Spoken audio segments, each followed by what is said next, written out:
আগামী 24 ও 25 জানুয়ারি সিপিআইএম দার্জিলিং জেলা কমিটির 24তম জেলা সম্মেলন উপলক্ষে নকশালবাড়িতে সেমিনার অনুষ্ঠিত হলো। এদিন পরিবেশ হত্যার প্রশ্ন উত্তরবঙ্গের জনজাতি প্রসঙ্গে সেমিনারে বক্তব্য রাখেন প্রাক্তন মন্ত্রী অশোক ভট্টাচার্য, সিটু নেত জেলা সভাপতি গৌতম ঘোষ সহ অন্যান্যরা।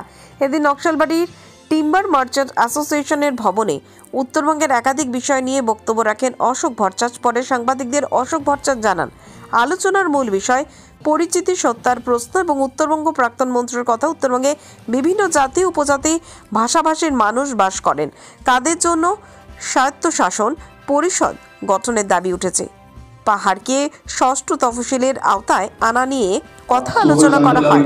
চা শ্রমিকদের ব্যস্ত জমির দাবি যে আন্দোলন চলছে, বাস্তু জমির দাবিতে যে আন্দোলন চলছে তার প্রতি সহমর্মিতা দেখানো এবং সেই সঙ্গে এই আন্দোলন যাতে বিচ্ছিন্নতাবাদের জন্ম না দেয় সে বিষয়ে সতর্ক থাকার বার্তা দেন তিনি। আমরা এই আলোচনা সভাটা আমরা করলাম, আমাদের পার্টির দার্জিলিং জেলা সম্মেলন অনুষ্ঠিত হচ্ছে 24 এবং 25 জানুয়ারি। তারপর আমাদের রাজ্য সম্মেলন অনুষ্ঠিত হবে। সেই সামনে এটা একটা আলোচনা সভা। এই আলোচনা সভার মূল বিষয়টা ছিল যে পরিচিতি সত্তার প্রশ্ন এবং উত্তরবঙ্গে তো বিভিন্ন জাতি উপজাতি ভাষা উপভাষার মানুষরা এখানে বসবাস করেন। তাদের মধ্যে ভাষার স্বীকৃতির বিষয় আছে।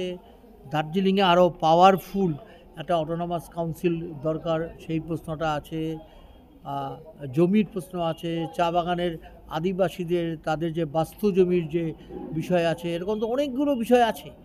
এই সমস্ত বিষয়গুলিকে নিয়ে যে কোনো আন্দোলনকেই আমরা সমর্থন করি, কিন্তু কোনোভাবেই এটা নিয়ে কোনো বিচ্ছিন্ন হওয়া, এই যেটা আগে কেএলও করেছে বা একসময় দার্জিলিংয়ে কিছু কখনো হয়েছিল, আমরা এটার পক্ষে না। এমনকি আমরা আলাদা রাজ্যের পক্ষে না। আমরা চাই যে পুরো উত্তরবঙ্গের বিভিন্ন জনজাতিগুলির সাংস্কৃতিক সামাজিক এবং ভাষাগত বিকাশ হোক এবং তারা যথাযথ সম্মান মর্যাদাটা পাক। দার্জিলিং পাহাড়ের ক্ষেত্রে আমাদের প্রস্তাব হচ্ছে বর্তমান জিটিএ না, জিটিএর পরিবর্তে অটোনমাস 6 শিডিউলের অন্তর্ভুক্ত অটোনমাস কাউন্সিল হোক, যেটা আসামে আছে, উত্তর পূর্ব ভারতে আছে।